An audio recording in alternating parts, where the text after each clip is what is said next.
Java runs on Windows, Mac, Linux, like it somehow got a VIP pass to every system of it. But seriously, how does it do that? Hey guys, welcome back to Black Kernel. In today's video, we are breaking down one of the coolest things about Java. Why it's truly bright ones run anyway. And to explain it in the simplest way possible, we are gonna use cars. Yep. Stay with me, this is going to be fun. Alright, picture this. A petrol car, a diesel car, and an electric car. All three look like normal vehicles, but each one needs one specific fuel.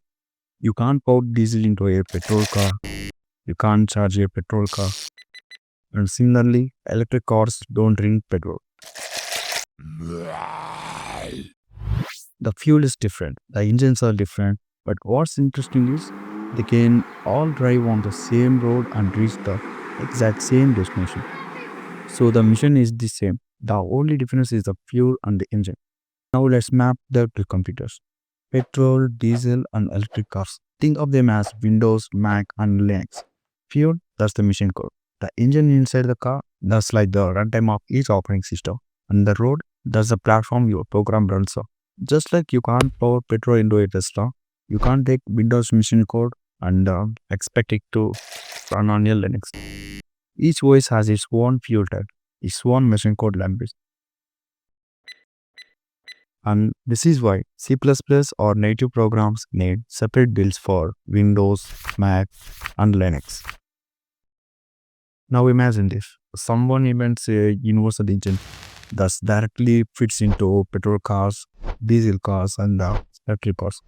No matter what vehicle you put it in, this engine knows how to run using one standard type of fuel. That engine is called JVM, and the standardized fuel is Bytecode. Every OS has its own JVM. Your Java program runs everywhere.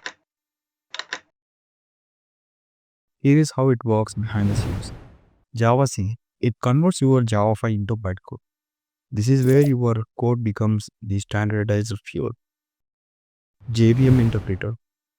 JVM Interpreter executes that bytecode line by line. This is normal running mode.